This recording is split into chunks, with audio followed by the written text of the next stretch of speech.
Welcome back. You're watching Gravitas. Now, shifting focus to Bangladesh now. Gowher Rizvi has never been a diplomat, never served in the Bangladesh Foreign Service, but he is now in his 8th year as Foreign Affairs Advisor to Prime Minister Sheikh Hasina. We bring you excerpts from an exclusive interview with Rizvi by WION's Bangladesh Bureau Chief Saad Hamadi. First, let's listen into what Rizvi has to say about the issue of terrorism, and then we'll open up the debate. We have made a societal effort to fight terrorism. Yes, they say when ISIS is thrown out of Iraq or Syria, they will go to the other countries. We are on the lookout. When any of them arrive, they cannot just come here and mix with the population because everybody is on the watch out. The whole population, the horrors of that cafe attack was such that it united the people against terrorists and killers. And our Prime Minister then mobilized the people, and it is people's mobilization which is making sure that terrorism will not find a home in this country. All right, before we listen into what else Gowher Rizvi had to say, I want to bring Pramith back into the discussion. Also joining us tonight from Dhaka will be Shamsher Chaudhry, a career diplomat and former senior politician with the Bangladesh Nationalist Party. Good evening to you, Mr. Chaudhry, and welcome back to Gravitas, Pramith. Now, coming to you, Pramith, I want to begin by asking you, how would you describe Rizvi's comments there, especially on the issue of terrorism per se? Well, he's right in the sense that the cafe attack has caused a huge backlash against terrorism in Bangladesh. There was never much support for it in the first place, and that has been very useful, particularly for the government, Sheikh Hasina's government, who's been able to marginalize or continue to marginalize both the opposition as well as the Jamaat, which is the radical Islamist party in Bangladesh. However, that does not mean that Bangladesh's terrorism problems are over.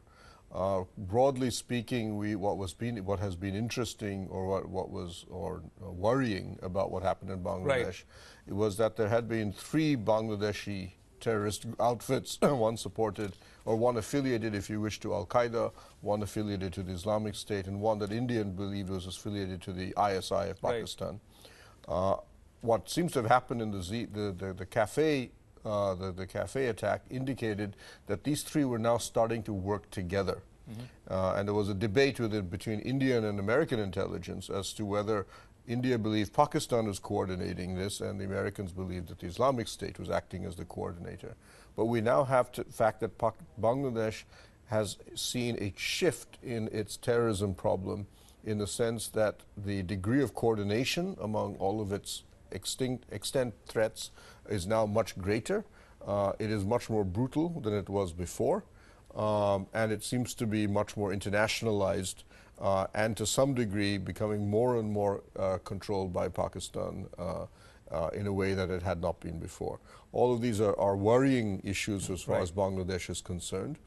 And Bangladesh does not have great counterterrorism capacities. Its intelligence, its police structures are still extremely weak, and need to be massively revamped to be able to take on this threat. All right, fair enough. I'll now go across to Mr. Chaudhry. Good evening, Mr. Chaudhry, and welcome to Gravitas. Now, there we heard Gowher Rizvi say that nobody wants another cafe attack. Now, if I were to ask you, how has the July 1, 2016 Holy Artisan Bakery attack changed Bangladesh, its people and its politics? Mr. Chaudhry? Well, I think certainly the incident, tragic and brutal as it was, has shaken up this society. There's also a realization on 2 fronts. First, that we can become victims of terrorism or global terrorism. It's not homegrown, as some would say. Maybe the players are homegrown, but the ideology is not. So there's need for, and I see the government approach on this, I think it's very appreciable that they have focus on it. what is important to take is more collective and a societal approach.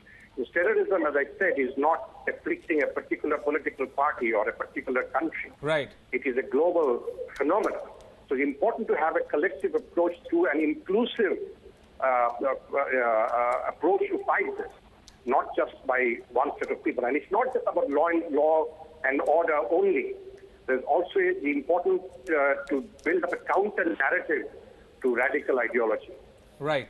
Now, before we play out the second excerpt from the interview, I want to share a programming note with our viewers. We will play out the full interview of Dr. Gowher Rizvi for you tomorrow. That's Tuesday, March the 8th. All right. Moving on, now I want to play out his comment about Islam. Let's listen in. That Bangladesh is a secular society. It is not an Islamic state. It is not an Islamic republic like Pakistan. It is a secular state. Our constitution has made us secular, plural, and multicultural.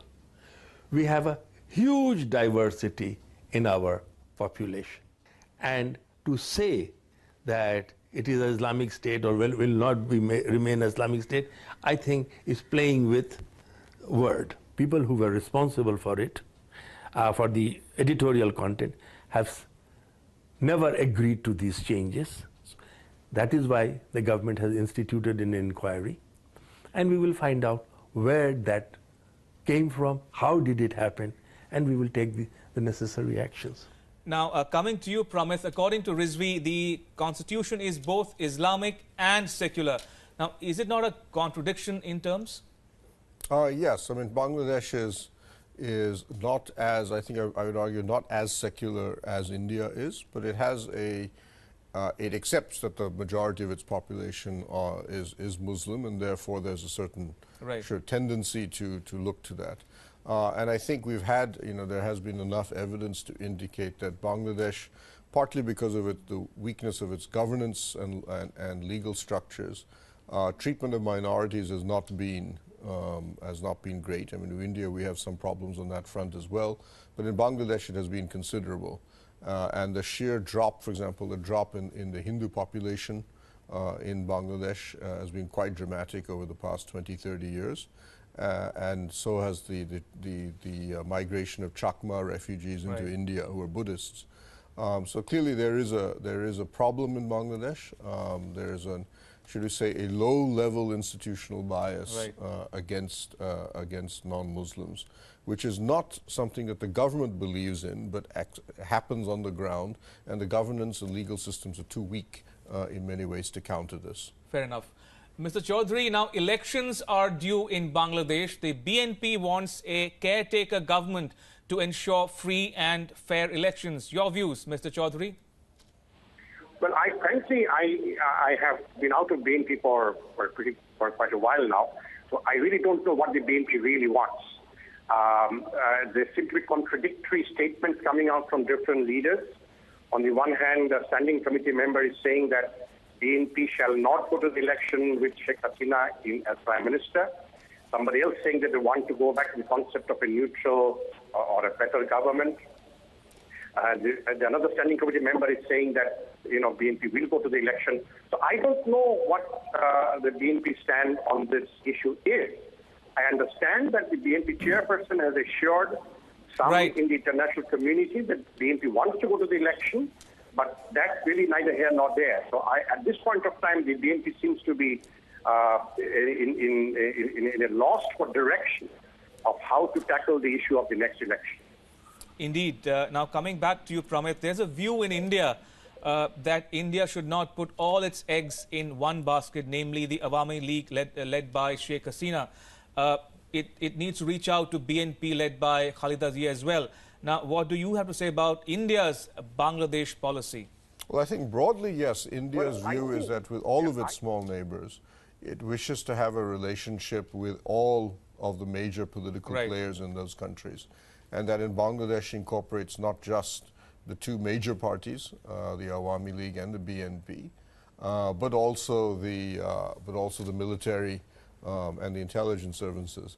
We've tried to do that, for example, in Sri Lanka. However, it doesn't always work.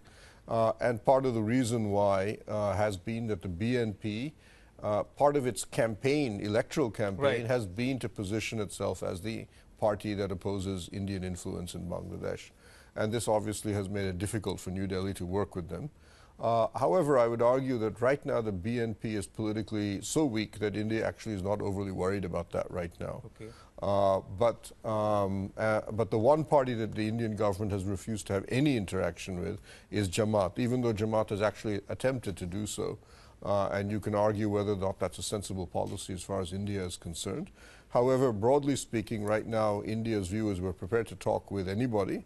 But right now, it's almost the political advantage to the Awami is so strong, and the agenda that India wants, which is things like the Teesta Water Agreement, we've done the land border agreement, transit rights, building all of this infrastructure, economic infrastructure with Bangladesh, they don't get the impression that the BNP is necessarily sympathetic to this idea. But keep in mind that the BNP is also the party that is the pro-business party of India, of Bangladesh. And we've actually done trade relations between Bangladesh and India boomed. And we've seen a lot of the businessmen who support BNP actually now say that, look, India is now so profitable for us that even the BNP needs to start to bring down its anti-Indian rhetoric. And the past couple of elections in Bangladesh, India has not been as much of an issue as it has been in the past. All right. All right. On that note, let's quickly listen in now to what Rizvi has to say about Bangladesh's ties with India. Global warming, ecological devastation, terrorism, trafficking of drugs, trafficking of women and children, trafficking of weapons. These only can be addressed jointly through cooperation. These cannot be handled nationally. Therefore, to solve our problems, to create a poverty-free Bangladesh, our cooperation with India is of immense importance. And we would be foolish not to take advantage of this hugely win-win situation that already exists in our relationship. Now, Mrs. Chaudhary, connectivity and security are two recurrent themes in Bangladesh-India relationship. Now, what can BNP say or do to reassure India that its orientation, its instinct will not remain antagonistic to India going forward? Mr. Chaudhary?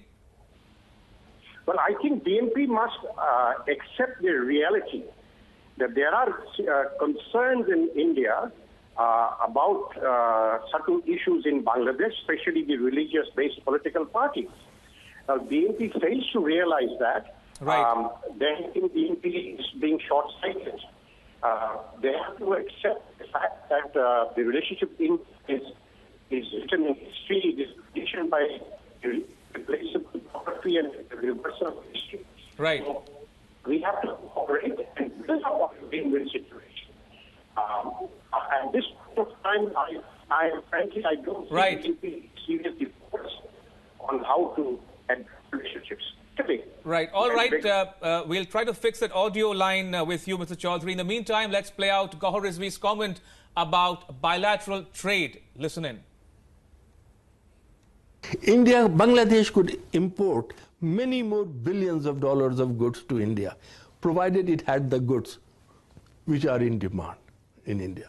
So what we are doing, we are encouraging Indian investors to come in Bangladesh, manufacture things which are in demand in Indian market so that it could be exported from here, and gradually it will create employment for our workers. It will create a market for our goods in India and balance that. Now this is exactly what we have done. We are boosting our exports to India by getting investors from India who are producing goods that are needed in India. And now, Pramit, energy, trade, water, all are important issues, bilateral issues for both India and Bangladesh. Now, talking specifically about the forthcoming Hasina visit, what can one expect from the visit? For instance, on the Teesta issue, what do we know about the status of the Teesta issue in particular? Well, the Teesta issue's biggest problem is the opposition, or at least the non-cooperation of the West Bengal government. So Mamata Banerjee, for largely political reasons dealing with her relationship with the central government of India and the increasing hostility between Trinamool Congress and BJP, has effectively put this on hold. And we're still waiting to see if that can be unjammed. So the game, I think, for now is to get Teesta, there are other issues about Teesta. Hydrological data, for example, remains largely lacking. We can't actually negotiate about Teesta right now because neither side actually has any figures for the amount of water flow and so on that goes in there. And so that can continue, the hydrological work, and will have to go on as we wait for the right window of political opportunity.